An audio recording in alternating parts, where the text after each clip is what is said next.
Hi guys, Aldo here from Ace Tennis Reviews. Today I wanted to give you guys an in-hand review of the new Asics Court FF3 that just came out.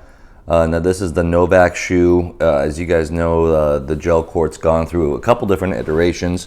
This is the latest version, which is FF3, and it's going to pass the previous generation, which is the FF2, and this is in the white coloration. Not a popular color scheme, but nevertheless, this is the prior version, FF2, and now this is the FF3.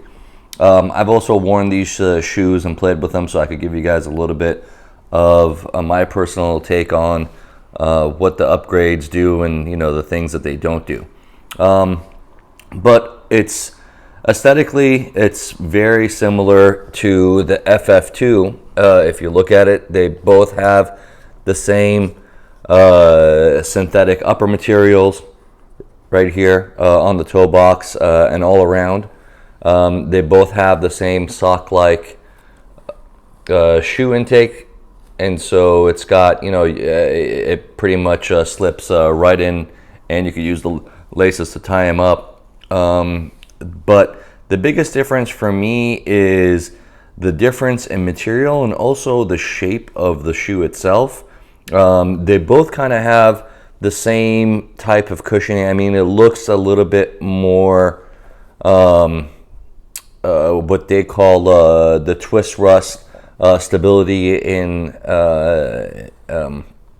bottom of the arch of the foot. But if you look at the cushioning pretty much provides the same on both versions. I'm going to put this one up here, and I'm going to put the FF2 underneath here, and you could see, yeah, the shape looks a little bit different, but they pretty much have the same thickness and sole in both versions. They both have the same type of upper material, although I would say that the feel of the FF3 is noticeably different than the FF2. But also the biggest difference is going to be in the shape of the toe box. So I'm going to put the two right next to each other to show you. You have the FF2 and the foot. Now these are both the left foot, and if you guys could see, I don't know if it's coming across in the camera or not, but let's put these two right next to each other. The FF3 has a slightly narrower toe box, especially right here, than the FF2. And you could kind of see that if you look down at the top of the shoe and you're looking down at it, you'll see that you've got some covering here that happens. The sole is out here, but once you get to the fourth and fifth toe, it starts hovering a little bit over the sole of the shoe.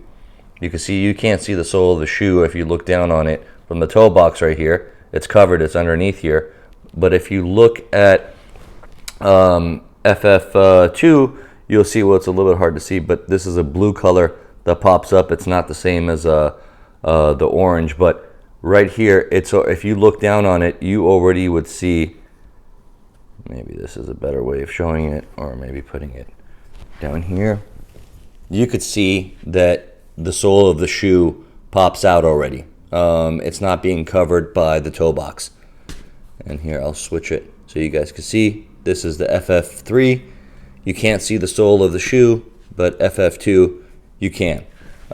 So what does that mean? That basically means that when I play in these shoes, I don't feel, it's not bad, and something that you could get used to.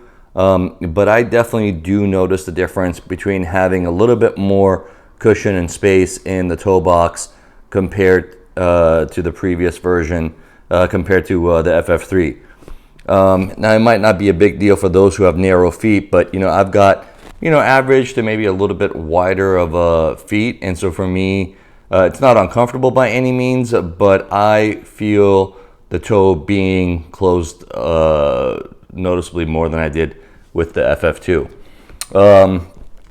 Other than that, the material, it's actually kind of interesting because I feel like when the original FF came out, that was pretty much all kind of like a soft synthetic, not hardened shelled synthetic, but just a combination of fabric and some synthetic uppering, and that was fairly soft all around. And I'm trying to think, actually I think it had minimal synthetic uppering. It was mostly fabric, but it still had the same sock-like shoe feel that you just slip your foot in, but it didn't have any of the synthetic on it, and that to me was very soft, very nice. When they came up with FF2, I felt like, okay, now it's become a little bit harder, and you kind of feel a little bit more shoe when you're playing with them. FF3 continues that same theme. You definitely do feel that it's a heavier shoe on your foot. It's a sturdier upper. It's not as soft, and also it's got some like reinforcements that happen, especially on the side, and also where the shoelaces are. This is all the same synthetic cover that goes all around, so it just makes it a stiffer shoe. Now I know they market it as being for aggressive players, and depending on how aggressive you are, you could definitely use a more longer lasting shoe, but I feel like the FF2 was a better shoe. And so, you know, I'm obviously going to stick to the FF3. I don't think it's anything bad, but, you know, you want to kind of continue with the new trends that are going around. But as far as the comfort level goes, the comfort level of the FF2 to me is better than the FF3. Hope you guys enjoyed this review. If you have any questions or comments, please leave them down below.